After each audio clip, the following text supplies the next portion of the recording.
Olá pessoal, seja bem-vindo a mais um vídeo do canal. Como prometi no vídeo anterior, hoje estaremos falando sobre a Ball Python, essa belezinha que está aqui no meu ombro. Olha, dá para vocês notarem aqui, ela é uma Ball Python, uma fêmea, com 3 anos de idade, da coloração selvagem. Olha, vou chegar um pouco aqui, ver se dá para vocês notarem melhor um pouquinho a cor dela. É um animal totalmente manso. E no ranking de serpentes vendidas, tanto na Europa como nos Estados Unidos, como pet, ela está entre o número 1. Ela é a serpente mais vendida em toda a Europa, em toda a América. Por quê? Essa serpente é um animal que ela não tem um tamanho muito grande. Ela fica em média de 90 centímetros a 1,20 m, podendo a fêmea chegar até 1,50 m. Os machos são sempre menores, né? A proporção de tamanho deles são menores. E vocês podem notar, ela é o tipo de serpente que a cabeça dela é bem pequena pela proporção do corpo dela. Ela tem a cabeça menor do que o corpo, a cabecinha dela é bem pequena, ela é um animalzinho bem engraçado. Quando você olha uma Ball Python de perto, a feição da cara dela é uma feição tipo de um animal muito meigo, né? Tem serpente que você olha a cara dela, por exemplo, quando você olha uma jiboia bem de frente, você vê um animal assim, parecendo assim, um animal muito brabo e coisa. Já a Ball Python, se você olhar direitinho, você vai ver que o rosto, pode ver seu rosto, a carinha dela é a carinha de um animal totalmente dócil. E talvez por isso ela seja número 1 no mundo. Apesar dessa questão dela não ser um animal muito grande, ficar até 1,50 m, né? Isso é uma coisa que ajuda bastante também, e talvez também pelo manuseio, porque você vê a Ball Python, ela é um animal lento, ela não é um animal que se move rapidamente. Todo momento que você está com ela está dessa forma que está aqui, ela fica paradinha, é um pouquinho assim, gosta de explorar um pouco, mas não tanto. É um animal que fica bem tranquilo para você manusear, né? E é um tipo de animal que aqui na Inglaterra não é um animal muito caro, dependendo da coloração que você quer, com a mutação que você quer obter. Por exemplo, no caso, tipo essa aqui, selvagem, tem um preço bem acessível.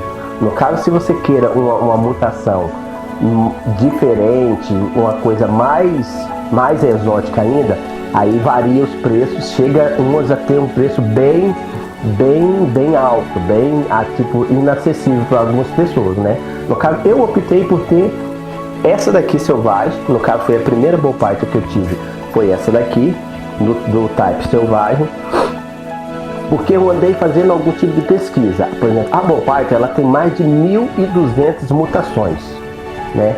E já catalogado tem mais de 1.200 mutações de Ball Python. Mas como tudo que é mudado geneticamente, tem sempre os seus riscos. Por exemplo, tem algumas qualidades de Ball Python que já vêm com um problema de saúde. Ele já na mutação que ele sofreu, ela já traz algumas complicações na saúde dela. Já a selvagem não tem nenhum tipo de complicação, né? No caso que eu me lembre bem, tem uma mutação que o nome dela é Spider. A Spider ela já nasce com um problema ela tem um problema que ela chacoalha a cabeça para frente e para trás todo o tempo, né? Como se fosse um mal de Parkinson, alguma coisa assim. E isso atrapalha ela na hora dela se alimentar.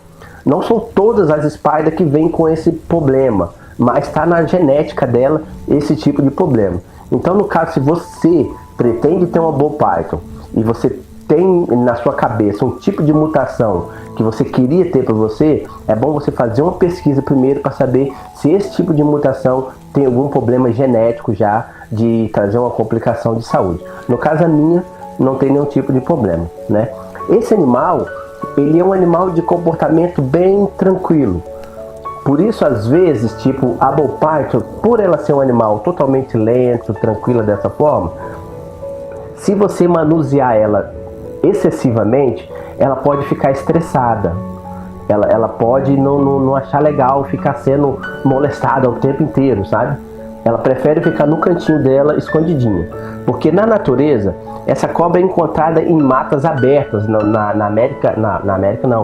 África Central. Elas são originárias de lá, da América Central. Inclusive, tem até alguns locais na América Central que esses animaizinhos são considerados como uma divindade. Tipo, nesse tipo de local ninguém pode fazer nada com esse tipo de cobra. Existe até histórias antigas que a realeza daqueles tempos antigos usavam esses animais como adornamento. Tipo assim, eles iam nas festas e usavam a bull python, tipo assim, eu estou usando aqui. Então eles iam para a festa e a bull python servia de tipo um colar, um adornamento, enrolava no braço. Isso é história, pode checar na internet que vocês vão encontrar falando sobre isso. Então, a bull python sempre foi esse animalzinho que teve uma relação muito boa com o ser humano. Primeiro, por ela ser um animal totalmente dócil. Até mesmo na natureza, as bull python chegam a ser dócil, mesmo selvagem. Porque ela recebeu esse nome de bull python, porque uma bull python, quando ela se sente ameaçada, de uma vez de ela atacar a pessoa que ela esteja com medo, o objeto que ela esteja com medo, ou o que seja, ela se transforma em uma bola e coloca a cabeça por dentro do corpo. Então o mecanismo de defesa dela é esse. É se enrolar, colocar a cabeça para dentro do corpo e ficar ali no cantinho. Então ela fica ali, daquela forma ali. E às vezes também quando ela está muito estressada, ela chega a soltar um som. Quando você toca ela solta um som. Não como a jiboia, aquele som alto, mas ela também dá um barulho, tipo um barulho estranho quando ela fica muito estressada, né? E então a bull python, no caso, ela é recomendável por todo site que você olhar falando sobre serpente. Ela é recomendada para pessoas que nunca tiveram uma serpente. A primeira vez que você for comprar uma serpente, o mais recomendado é que você tenha uma cobra como essa, como a bull python, que é uma cobra bem lenta e tranquila. Apesar que todo mundo fala sobre isso, que a primeira bull python é a primeira cobra, mas na minha opinião, se você for pesquisar na internet, todo mundo vai falar na internet, em qualquer site que você olhar, que a bull python é uma das cobras que você tem que comprar como seja assim, a sua primeira snake pet, seria uma bull python. Mas eu tenho as minhas diferenças com alguns assuntos, porque no caso, a bull python, ela é um animalzinho que ela escolhe a hora e o dia que ela vai comer. Então, se uma pessoa não é acostumada com serpente, se você for tentar dar comida a ela, às vezes ela não come. Ela pode estar um pouco estressada, ela não come. E há casos de bull python de passar mais de 4, 5 meses sem se alimentar. Então, se a pessoa não tiver uma certa experiência, não tiver pesquisado bastante, vai ficar meio confuso, vai achar, não, a minha serpente vai morrer. Quando na realidade não acontece nada com ela, a não ser que ela realmente esteja doente. Mas fora disso, se for só o estresse que ela tiver ou alguma coisa assim, ela vai passar 4, 5 meses sem comer, não vai perder massa corpórea e depois num belo dia você oferece e ela come, né?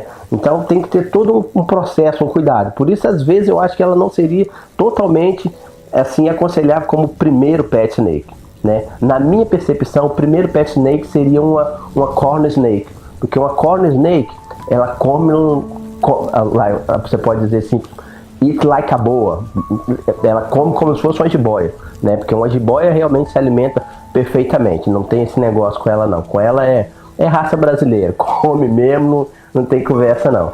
Então, gente, olha, tá aqui, essa daqui é a minha jiboinha, o nome dela eu já falei pra vocês, ou não falei, se eu não falei, apresento agora. Essa é a Kuana, né? Essa cobra, no habitat natural dela, ela vive em buracos.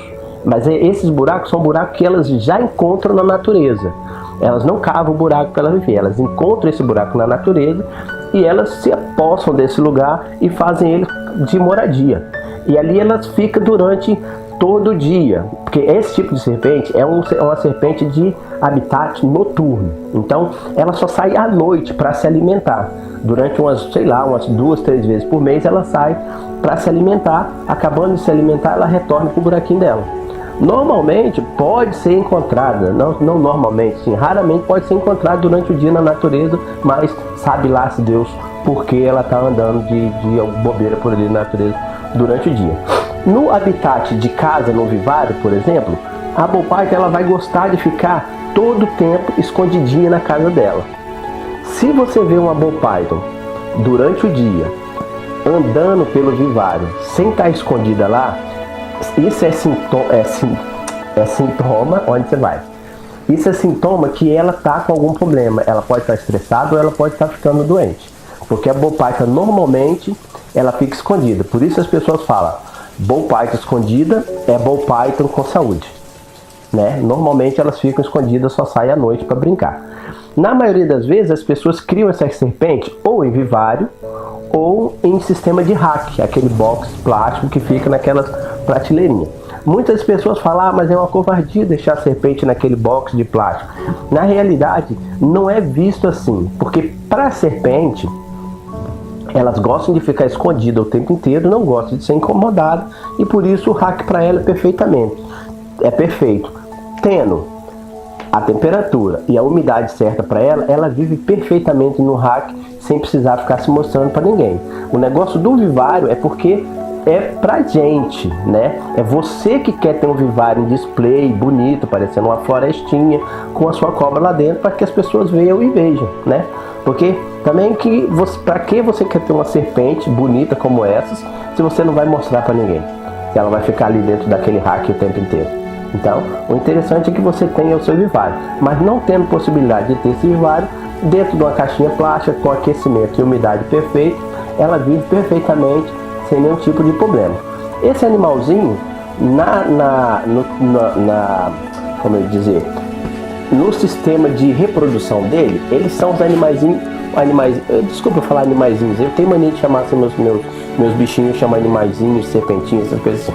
Então, essas serpentes, elas são animais ovíparas, diferente das jiboias, que são ovovivíparas, essas aqui são só ovíparas. Elas põem os ovos e chocam os ovos externamente. Tipo assim, essas serpentes, elas colocam de 4 a 6 ovos, algumas podendo colocar até 8 ovos, mas normalmente são 6 ovos que elas colocam. E depois que elas colocam esses ovos, elas enrolam nos ovos e chocam os ovos, né? O tempo de incubação dele ali varia. Por exemplo, se ela for chocar se você for escolher colocar os ovos em uma incubadora, vai nascer assim, no tempo, tipo assim, de 50 a 53 dias. Esses ovos nascem colocando em uma chocadeira, numa incubadora. E se você for deixar ela chocar os ovos dela naturalmente, vai demorar tipo de 53 dias a 60 dias, né? Então, tem esses poucos dias de diferença entre a incubação maternal e a incubação feita pela incubadora, né? Então, isso aí é apto a você escolher. Eu, no meu caso, como eu não sou um vendedor de répteis, eu prefiro colocar ela para chocar naturalmente, né? Nunca coloquei ela para chocar, porque agora que ela completou 3 anos, ela tem que ter no mínimo 3 anos para poder fazer a primeira vez, para poder colocar ela com macho, para ela criar, né? Talvez eu ainda coloque esse ano, ela já completou os 3 anos. Eu tenho outro macho também que tem 2 anos e meio, e o macho, para poder reproduzir, ele precisa ter somente 8 meses. Ele não precisa ter nenhum ano, com 8 meses ele já reproduz. E a fêmea tem que ter no mínimo 3 anos de idade, né? Então tá aqui, ó, um animal maravilhoso, como eu prometi para vocês, queria mostrar para vocês hoje, né? Coisa linda, né? Se, por exemplo, vamos falar sobre a umidade. Esse animalzinho vive a umidade do ar de dentro do vivário dele tem que ser no mínimo de 57 a 60% de umidade. E a temperatura você vai colocar de 27 graus na área externa e 31 graus na área onde fica a casinha onde ela gosta de ficar escondida. Tipo, na toca dela, a temperatura dentro tem que ter no mínimo 31 graus. E externo, fora da casinha, do outro lado, tem que ter a temperatura mínima de 27 graus. E sempre com um bowl de água, porque essas bichinhas, às vezes, elas gostam muito de ficar imersas dentro da água ali, né? Elas ficam imersas na água ali, e também ajuda para você manter a umidade de ar dentro da casa dela, né? Eu, no meu caso, sempre que eu posso, eu tenho um borrifadorzinho, abro a casinha dela, borrifo a água um pouquinho dentro da casa dela, fica aquele negócio mais tranquilo, e ajuda muito também quando ela vai fazer a troca de pele dela, né? Esse animalzinho, quando vai fazer a troca de pele, se a umidade do ar estiver realmente ali entre 60, 57, 60, ele troca a pele em um só pedaço, ele troca aquela pele inteirinha. Se você não proporcionar para ela essa umidade, pode acontecer da pele dela trocar em pedaços, e sem falar que ela também vai ficar estressada, ok? Então, eu vou pegar o macho delas para vocês verem também, para vocês verem a diferença da coloração dela e a diferença da coloração do macho e o tamanho também.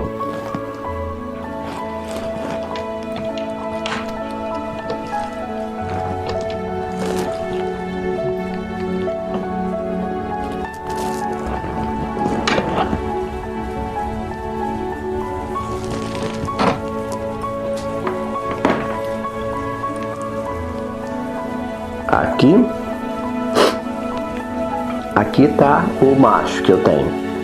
Esse aqui é um Yellow Belly Pastel, ou Pastel Yellow Belly, melhor assim, desculpa. Tá, ele já tá completando 2 anos e meio, né? Você pode ver que as cores dele são bem diferentes, né? Eu vou colocar ele aqui assim para ver se vocês conseguem focar melhor um pouco a cor dele, olha.